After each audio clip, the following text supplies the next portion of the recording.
Assalamualaikum warahmatullahi wabarakatuh. Saya Ihsan Haris Rustian dari kelas 12 IPA 1. Dalam video ini saya akan menjelaskan tentang biografi dan strategi berdakwah Wali Songo. Yang pertama ada Sunan Kudus, nama lengkap Ja'far Shadiq, kelahiran 9 September 1400 di Yerusalem. Meninggal 5 Mei 1550 di Kabupaten Kudus. Orang tuanya bernama Sunan Ngudu dan Siti Syariah.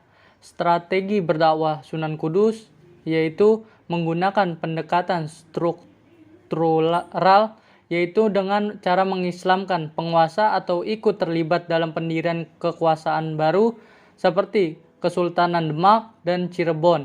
Sunan Kudus turut terlibat sebagai senopati di Kesultanan Demak.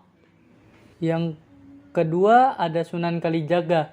Nama lengkap Sunan Kalijaga adalah Raden Syahid. Kelahiran 1450 di Tuban. Meninggal 1513 di Kadilangu, Demak. Orang tua Sunan Kalijaga bernama Tumenggung Wilatikta dan Dewi Retno Dumilah. Strategi berdakwah Sunan Kalijaga yaitu melalui seni dan budaya. Ia piawai mendalang, menciptakan bentuk-bentuk wayang dan lakon-lakon carangan. Yang ketiga ada Sunan Bonang. Nama lengkap Sunan Bonang yaitu Raden Makdum Ibrahim. Kelahiran 1465 di Tuban. Meninggal 1525 di Pulau Bawean. Orang tua Sunan Bonang bernama Sunan Ampel dan Nyai Ageng Manila. Strategi berdakwah Sunan Bonang yaitu menggunakan kesenian rakyat untuk menarik simpati mereka. Sunan Bonang memahami bahwa dakwah melalui kesenian adalah salah satu cara yang tepat, maka beliau menggunakan kesenian Jawa sebagai wasilah dakwahnya, antara lain melalui wayang dan gamelan. Yang keempat ada Sunan Giri. Nama lengkap Sunan Giri adalah Raden Paku. Kelahiran pada 1442 di Kerajaan Blambangan. Meninggal 1506 di Giri. Strategi berdakwah Sunan Giri yaitu melalui budaya dan pendidikan, yaitu mendirikan pesantren.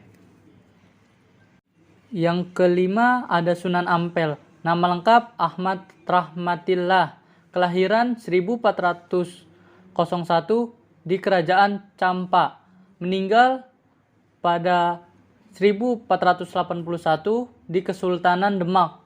Orang tua bernama Sunan Gersik dan Dewi Chandrawulan. Strategi berdakwah Sunan Ampel yaitu dengan mengajarkan mohlimoh dan mendirikan pesantren. Yang keenam ada Sunan Gersik. Nama lengkap Sunan Gersik yaitu Maulana Malik Ibrahim. Kelahiran di Provinsi Samarkand di Uzbekistan. Meninggal pada 7 April 1419 di Kabupaten Gresik. Nama orang tua Jumadil Kubro. Strategi Sunan Gersik yaitu dengan memakai pendekatan budaya di mana mengajarkan masyarakat dengan bercocok tanam dan bertani. Sunan Gersik mengandalkan jaringan perdagangan untuk memperkaya petani. Yang ketujuh ada Sunan Gunung Jati. Nama lengkap Sunan Gunung Jati yaitu Syarif Hidayatullah. Kelahiran 1448 di Kairo, Mesir. Meninggal pada tanggal 19 September 1568 di Keraton Kasepuhan Cirebon Kota, Cirebon. Orang tua bernama Nur Alim, seorang penguasa Mesir, dan Nyai Rara Santang. Strategi berdakwah Sunan Gunung Jati adalah dengan memperkuat kedudukan politis sekaligus memperluas hubungan dengan tokoh-tokoh berpengaruh di Cirebon, Banten, dan Demak. Selain itu, berbagai upaya penaklukan juga dilakukan terhadap wilayah-wilayah yang melakukan perlawanan dan memusuhi dakwah Islam. Yang ke-8 ada Sunan Muria. Nama lengkap Sunan Muria adalah Raden Umar Said, kelahiran sekitaran tahun 1450 Masehi, meninggal pada tahun 1551. Orang tua Sunan Muria bernama Sunan Kalijaga dan Dewi Saroh. Strategi berdakwah Sunan Muria adalah melestarikan seni gamelan dan boneka sebagai sarana dakwah. Dia menciptakan beberapa lagu dan tembang untuk mempraktikkan ajaran Islam. Dan yang ke-9 ada Sunan Derajat. Nama lengkap Sunan Derajat yaitu Raden Kasim atau Syarifuddin. Kelahiran pada tahun 1470 di Surabaya. Meninggal pada tahun 1522. Nama orang tua Sunan Derajat yaitu Sunan Ampel.